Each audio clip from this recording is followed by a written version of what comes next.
오늘 주신 하나님의 말씀은 시편 119편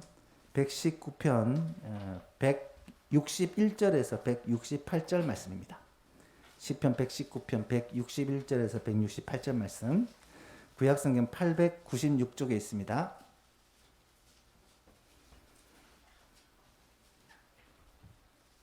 시편 119편 161절부터 한 절씩 교독하겠습니다.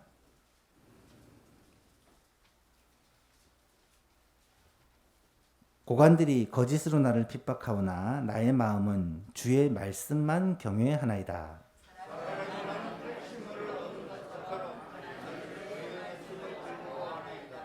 나는 거짓을 미워하며 싫어하고 주의 율법을 사랑하나이다.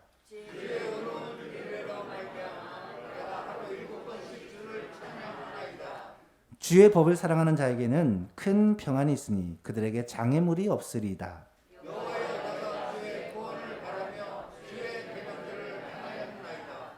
내 영혼이 주의 증거들을 지켜 싸우며 내가 이를 지극히 사랑하나이다. 나의 모든 행위가 주 앞에 있음이니이다. 아멘.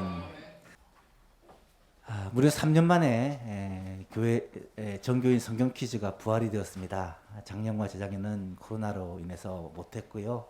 3년 만에 다시 퀴즈 대회를 진행하는 것 같습니다. 대충 보니까 60명이 넘게 모이셨네요. 올해 들어 제일 많이 모였습니다. 이 대회가 좋은 것 같아요. 예배를 많이 참석할 수 있으니까. 앞에 우리의 눈을 빼앗는 상품들이 놓여 있는데 예배 시간에 이게 자꾸 우리 시선을 빼앗아서 걱정이 됩니다. 이 상품의 눈을 빼앗기지 마시고 하나님 말씀에 마음을 빼앗기시기를 바라고요.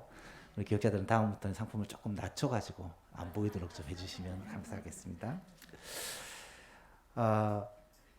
성경에서 가장 긴 장이 시편 119편입니다. 우리가 161절부터 168절까지 읽었는데요. 무려 176절까지 이루어져 있죠. 시편 119편은 이 부피도 크지만 그 내용도 정말로 기가 막힙니다. 하나님의 말씀을 찬양하는 시편인데요. 그 내용이 정말 주옥과 같은 내용들이 가득 차 있습니다. 특별히 119편은 아크로스틱시라는 특별한 형식을 가진 시입니다. 히브리 알파벳 알렙부터 타우까지 22글자를 각 연의 첫 번째 글자로 해서 우리말로 하면 가로 시작해서 첫 번째 연을 시작하고 나로 시작해서 첫 번째, 두 번째 연을 시작하고 그렇게 형식을 맞추어서 기록한 그러한 시편입니다. 각 연이 8절씩 176절로 이루어져 있습니다. 22개니까 알파벳이 176절입니다. 시편의 저자는 따로 나와 있지는 않지만 대부분의 학자들은 다윗이 주로 기록했을 것이다 라고 추측합니다. 왜냐하면 그 문체나 내용에 있어서도 그렇고 하나님의 말씀을 다윗처럼 사랑한 사람이 또 있었나 싶을 정도로 말씀을 사랑했기 때문입니다. 이 편지의 내용을 이 시편의 내용을 쭉 읽으면서 우리는 하나님의 말씀을 사랑하는 시인의 마음을 읽을 수 있습니다. 여러분, 성경 퀴즈 대회를 왜 할까요? 성경 퀴즈 대회를 1년에 한 번씩 9월에 진행을 하는데 하는 목적은 분명합니다. 하나님의 말씀을 그만큼 더 사랑하자는 거예요. 하나님의 말씀을 그만큼 더 가까이 하자는 것이 목적입니다. 오늘 이 시편 119편의 말씀을 함께 묵상하면서 다윗이 하나님의 말씀을 아주 사랑하고 가까이 했던 그 마음을 우리도 조금이라도 깨닫고 우리도 다윗처럼 주의 말씀을 사랑하는 자들이 될 수 있기를 간절히 바랍니다. 그렇다면 다윗은 어떻게 주의 말씀들을 사랑했을까? 다윗은 주의 법을 사랑하는 마음을 다음과 같이 고백하고 있습니다. 첫 번째로 오직 하나님의 말씀만을 두려워한다라고 고백합니다. 161절에 보니까 고관들이 거짓으로 나를 핍박하오나 나의 마음은 주의 말씀만 경외하니이다. 고관들이, 높은 사람들이 거짓으로 지금 시인을 괴롭힙니다. 힘들게 합니다. 그런데 시인은 내가 그들을 두려워하는 게 아니라 하나님의 말씀만, 주의 말씀만 두려워합니다 라고 고백하고 있는 거예요. 하나님의 말씀을 사랑하는 자는요, 사람이 두려움의 대상이 아니라 하나님과 하나님의 말씀만이 두려움의 대상이 된다라는 것입니다. 그게 말씀을 사랑하는 자의 특권이죠. 두 번째로 주의 말씀으로 인해 즐거워한다라고 고백합니다. 162절을 보십시오. 사람이 많은 탈취물을 얻은 것처럼 나는 주의 말씀을 즐거워하나이다. 탈취물을 얻는다. 여러분, 전쟁에서 승리하고 나면 승리의 기쁨도 있지만 적의 탈취물을 얻은 기쁨도 솔찬히 많습니다. 이 승리의 기쁨은 전리품을 누리는 기쁨이잖아요. 이 기쁨은 얼마나 대단한 기쁨이겠습니까? 지금 다윗이라고 합시다. 고백하기를 승리에서 전리품을 취하는 기쁨만큼이나, 아니 그 기쁨보다 하나님의 말씀이 내게 주는 기쁨이 더 큽니다 라고 고백하는 거예요.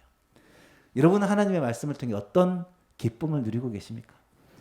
성경 퀴즈대를 준비하면서 사무엘상, 사무엘하, 로마서를 열심히 읽으셨을 텐데 말씀을 읽으면서 마음의 기쁨이 있으셨습니까? 말씀을 듣고 말씀을 읽고 말씀을 묵상하면서 이 기쁨을 누리는 저와 여러분 될 수 있기를 축복합니다. 이것이 말씀을 사랑하는 자에게 주시는 복이에요. 세 번째는 주의 말씀으로 인하여 하루 7번씩 찬송한다라고 고백합니다.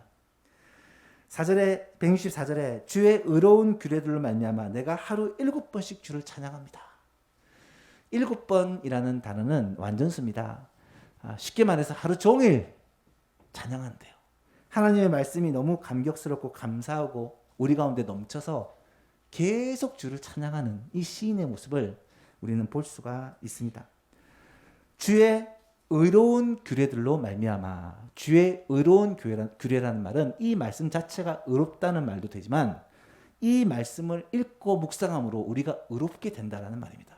여러분, 하나님의 말씀을 읽고 묵상하면 하나님의 의가 우리 안에 충만하게 되심을 믿으시기 바랍니다. 그래서 찬송할 수밖에 없는 거예요. 네 번째로 주를 사랑하기 때문에 주의 말씀에 순종한다고 고백을 합니다. 167절과 8절을 보시면 내 영혼이 주의 증거들을 지켜 싸우며 내가 이를 지극히 사랑하나이다. 내가 주의 법도들과 증거들을 지켜 싸우니 나의 모든 행위가 주 앞에 있음이니이다. 주의 말씀을 지켰다, 주의 법도를 지켰다, 주의 증거를 지켰다는 말은 순종했다는 말입니다. 순종해서 내 모든 행위가 하나님의 말씀 앞에 있다는 거예요. 다윗은 주의 법을 사랑하며 즐거워하고 찬송했을 뿐만 아니라 이 말씀을 그대로 순종했다라는 거예요. 여러분, 하나님을 사랑하면 말씀을 순종하게 됩니다. 하나님의 말씀을 사랑하면 그 말씀을 그대로 지키게 된다는 거예요. 요한복음 14장 21절에 나의 계명을 지키는 자라야 나를 사랑하는 자니 나를 사랑하는 자는 내 아버지께 사랑을 받을 것이요 나도 그를 사랑하여 그에게 나를 나타내리라. 예수님이 하신 말씀입니다. 예수님 사랑하는 사람은 예수님의 말씀을 사랑하는 자래요. 반대로 예수님의 말씀을 사랑하는 자는 곧 예수님을 사랑하는 것입니다. 요한일서 5장 3절에 하나님을 사랑하는 것은 이것이니 우리가 그의 계명들을 지키는 것이라. 그의 계명들은 무거운 것이 아니로다. 사랑하는 여러분, 하나님의 말씀이 여러분에게 무겁습니까? 짐이 됩니까? 거추장스럽습니까? 하나님을 사랑하십시오. 말씀을 사랑하십시오. 그 순간 말씀이 우리에게 무거운 게 되지 않습니다. 철이 들었다라고 말할 때 가장 뚜렷한 증거가 무엇입니까? 철이 들면 부모님의 말씀이 더 이상 잔소리로 들리지 않습니다. 똑같은 말을 계속해도 이것이 부모님의 사랑이구나. 부모님의 나를 향한 애정이구나라는 게 느껴집니다. 마찬가지로 성경을 읽으면 비슷한 소리 계속 반복하고 내 모든 삶을 얽매이고 누르는 것 같지만 어느 순간 하나님의 사랑을 알게 되고 하나님의 마음을 알게 되면 이 말씀 한 구절 한 구절이 우리에게 무거운 것이 아니라 오히려 우리를 자유케 하고 우리의 행복을 위한 최고의 선물이 되어지는 것입니다. 그런 은혜가 우리 예수왕교회 성도들에게도 꼭 함께 있기를 축복합니다. 큰 두 번째로 다윗은 주의 법을 사랑하는 자가 받는 복이 무엇이다 라고 고백을 하고 있습니까? 세 가지로 고백을 합니다. 첫 번째는 큰 평안을 얻게 된다 라고 고백합니다. 165절 오늘 암송구절입니다. 같이 한번 읽어볼까요? 시작. 주의 법을 사랑하는 자에게는 큰 평안이 있으니 그들에게 장애물이 없으리이다. 아멘. 다시 한번 읽어볼까요? 주의 법을 사랑하는 자에게는 큰 평안이 있으니 그들에게 장애물이 없으리이다. 한번 지워주세요. 한번 외워볼까요? 주의 법을 사랑하는 자에게는 큰 평안이 있으니 그들에게 장애물이 없으리이다. 외울 수 있겠죠? 주의 법을 사랑하는 사람에게는 큰 평안이 있대요. 그리고 그것을 다르게 표현하기를 그들에게 장애물이 없다는 거예요. 첫 번째로 큰 평안을 주신다. 큰 평안을 주신다. 여러분, 복 중에 최고의 복은 평강의 복입니다. 마음에 걱정 근심이 없고 마음의 평안을 누리는 것이 진짜 복인데 그 복은 주의 법을 사랑하는 자에게 주신대요. 예수님이 말씀하시죠. 평안을 너에게 끼치느니 곧 나의 평안을 너에게 주노라. 이 평안은 세상이 주는 것과 같지 아니하다. 세상이 줄 수 없는 평안이다. 세상이 절대로 줄 수 없는 평안을 우리는 예수님을 통해서 하나님의 말씀을 통해서 받아 누리게 된다는 것입니다. 그래서 너희는 마음에 근심하지도 말고 두려워하지도 말라라고 말씀하고 계십니다.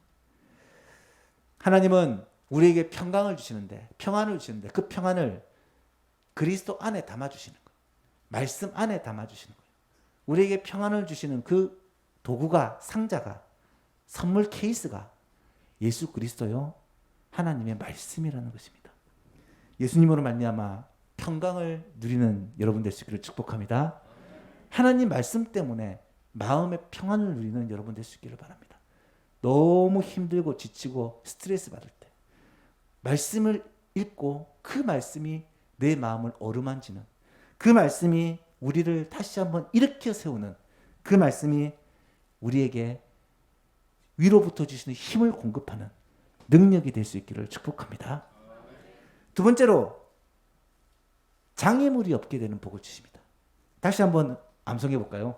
읽고 그 다음에 안 보고 또 하겠습니다. 시작. 주의 법을 사랑하는 자에게는 큰 평안이 있으니 그들에게 장애물이 없으리다. 지워주세요. 주의 법을 사랑하는 자에게는 큰 평안이 있으니 그들에게 장애물이 없으리다. 아멘. 여러분 이 말씀 한 줄만 건져가도 오늘 수지 맞는 거예요. 말씀을 꼭 기억했으면 좋겠어요. 장애물이 없다. 장애물이 없다. 이 말씀을 잘못 오해하면 예수 믿는 사람은 문제가 없다. 어려움이 없다. 막힐 것이 없다라고 생각하기 쉽습니다. 하지만 알잖아요. 예수 잘 믿는 사람도 문제가 많아요. 걸려 넘어질 만한 일들이 우리 가운데 많이 있습니다. 그렇다면 장애물이 없다라는 게 무슨 말일까? 제가 묵상을 하다가 그런 생각을 했어요. 옛날에 꼭 운동회 때 하는 경기가 있어요. 장애물 달리기. 장애물 달리기는 코스가 다양합니다. 어떤 것은 뛰어넘어야 되고 어떤 것은 밑으로 기어 들어가야 되고 어떤 것은 피해가야 되고 많은 장애물들을 거쳐서 골인을 하는 그런 경기가 있어요. 여러분 장애물은요. 달리기만 잘해서 이기는 게 아니에요. 장애물을 어떻게 극복해야 될지 지혜가 필요합니다. 어떤 것은 뛰어넘어야 되고 어떤 것은 피해야 되고 어떤 것은 밑으로 기어가야 돼요. 우리의 삶에 얼마나 많은 일들이 있습니까? 그것들을 어떻게 감당하고 어떻게 이겨내고 어떻게 피해야 될지를 우리는 하나님의 지혜로 이것을 이겨낼 수가 있다는 거예요. 사랑하는 여러분, 장애물이 없다는 말은 장애물이 오지 않는다는 말이 아니라 어떤 장애물이 있더라도 이 장애물을 능히 이겨낼 수 있는 힘을 주시고 지혜를 주시고 능력을 주신다는 말씀으로 믿으시기를 바랍니다. 그래서 하나님의 법을 사랑하는 자에게는 큰 평안이 있고 장애물이 없다. 장애물이 없다. 장애물을 어떤 장애물이든지 넉넉히 이길 수 있는 힘과 능력과 지혜를 주신다. 이 말씀을 붙들고 이번 한 주도 넉넉히 승리하는 여러분 될 수 있기를 바랍니다. 마지막으로 주의 법을 사랑하는 자는 어떤 복을 주시느냐. 마지막 168절에 하나님께 인정받고 상을 받는 복이라고 말씀합니다. 내가 주의 법도들과 증거들을 지켰사오니 나의 모든 행위가 주 앞에 있음이니이다. 여러분, 진짜 복 중의 복은 하나님 앞에서 인정받고 상급받는 복입니다. 이 땅에서 아무리 잘 나가고 모든 것을 다 누려도 하나님 앞에 딱 섰는데 내가 너를 모른다 해버리면 여러분 끝입니다. 그것처럼 비참한 게 없어요. 이 땅에서는 혹시 어려움을 겪고 고난을 겪고 힘들게 살았을지 모르지만 우리 주님 앞에 섰을 때 우리의 모든 삶에 대해 하나님이 인정하시고 기억하시고 상으로 갚아주신다면 그 사람의 인생은 성공이라고 확실히 말할 수가 있을 것입니다. 우리의 소망 모든 가족들이 이런 참 성공을 맛보고 누리며 하나님 앞에서 인정받고 칭찬받고 상급받는 예소망 가족들이 다 될 수 있기를 축복합니다. 말씀을 맺습니다. 주의 법을 사랑하는 자는 어떤 자입니까? 다윗이 고백한 네 가지를 살펴보았습니다. 오직 하나님의 말씀만을 두려워한다고 고백합니다. 오직 주의 말씀으로 인하여 즐거워한다라고 고백합니다. 주의 말씀 때문에 하루에 7번씩 찬송한다고 고백합니다. 뿐만 아니라 주를 사랑하기 때문에 주의 말씀을 순종한다고 고백하고 있습니다. 그렇다면 주의 법을 사랑하는 자가 받게 되는, 누리게 되는 복이 무엇이냐? 세 가지를 살펴보았습니다. 큰 평안을 얻게 된다. 장애물이 없는 복을 받는다. 마지막으로 하나님께 인정받고 상급받는 복을 누리게 된다. 오늘 이 성경 퀴즈대를 하는 목적이 하나님의 말씀을 사랑하고 그 말씀을 따라 사는 것이 목적이라면 그렇게 함으로 말미암아 이 놀라운 복을 누리고 살아가는 소망 가족들이 될 수 있기를 축복합니다.